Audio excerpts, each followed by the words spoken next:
you like to say? Angeles. Sorry. Are we ready? Wait, timer ready? Yes. Okay. Hey, I am Krissi Hightower. I've been the tax collector for the past 8 years. So if you've gotten a piece of mail, a property tax payment or motor vehicle registration that's had Crystal on there, that's my given name. I had started working for the county with Tommy Joe back in 1999. Quit for a couple of years to have some babies, and then went back to work in 2005 for Marshall, so around 19 years ago. My first time that I ran was in 2017, and I ran against Ray Mabry, won by 39 votes. So I see a couple of you that were here, and Whitney. Anyway, that same year my husband passed away, so it was a very tough year, but I'm surrounded by a great group of girls that helped me get through that, and I am just honored to be the tax collector now. A fun fact of politics, when Super Bowl's played, two teams play, one team wins by 1 point, what do you call them? World champion. 1 point sometimes is all you need. Okay, the questions tonight will be duty to public by the tax assessor collector. This first question will be a 2-minute answer. What is the role of the Office of Tax Assessor Collector in regards to interacting with the public, the taxpayers? So many of you probably know that my office, we collect property taxes, we register motor vehicles, we transfer titles, issue permits, we also register boats, title boats, we collect for, not just the county, we collect for the Hill College, for the ESD1, ESD2, the City of Mertens, and the City of Penelope. And this, what was the other part of the question? Sorry. Just, what is the role of the Office of Tax Assessor Collector in regards to interacting with the public? Oh, I mean, you have to have great customer service, and I think that all of my girls do a great job. It's a hard job to learn. There's so many things that we do in our office. We also collect OSSF fees for the county, which is the on-site sewage permits, and we collect hotel motel. I mean, there's just a lot of different things that we do, and so I think that. Okay. Our next question, this will also be a 2-minute question, 2-minute answer. In your opinion, has the taxpayer ever been denied access to the tax assessor collector? And give an example as to why you do or do not think access has ever been denied. 2 minutes. To my office or to me? The office. Office. Other than closing you have to remember, we've moved twice. Once from the courthouse to Covington Street. We were closed for about a week. We did everything that we could possibly do to accommodate people with setting up a mailbox outside, having people mail in everything that they needed. If they dropped it in the mailbox, we got it, processed it the next day.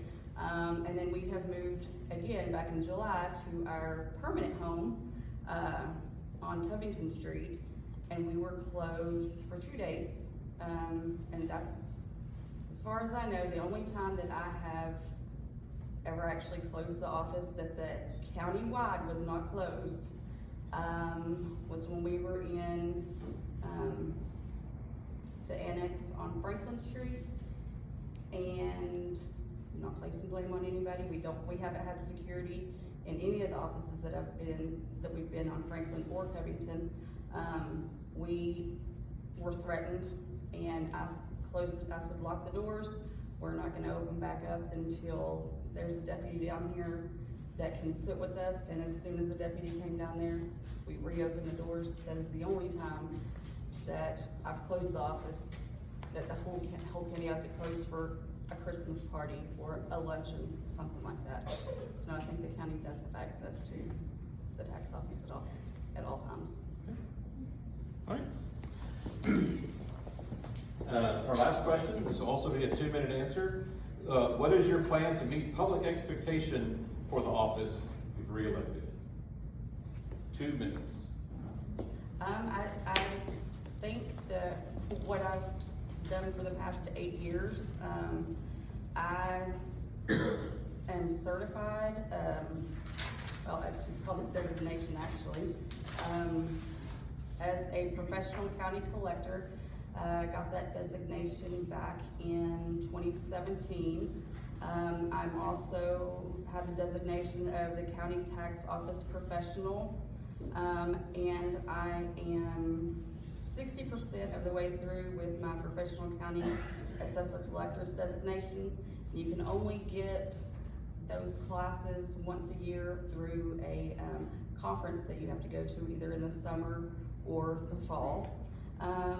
Brenna, who is here tonight, Brenna Carlick, she's also, it's called a PCC and a CTOP, which is the Professional County Collector or the County Tax Office Professional. Diane Panuco and Liz Bolden are also on their way to getting their PCC. They're registered to do that. For a short amount of time, we did change our hours to 4:30. It had to do with the compensation pay and the county. We never get out of our office before, if we close at 5 o'clock, we never get out before 5:15 for the most part. We have customers that come in that, I mean, if they're in our office and we have to do a title transfer, we don't kick them out at 5 o'clock just because that's when we close. We have changed our hours back from 8 to 5 since we switched buildings. We are open from 8 to 5, and I think that just continuing to do what we've been doing in the past. I don't have many complaints about my girls up front. They're extremely polite, nice.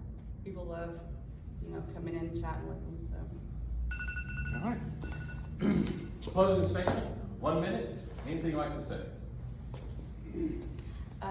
Well, thanks for having me tonight. This is extremely uncomfortable to get up and speak in front of a bunch of people, but y'all have all been great. I would be honored to be the tax collector for another 4 years. And then I'm actually eligible for retirement after that. So who knows?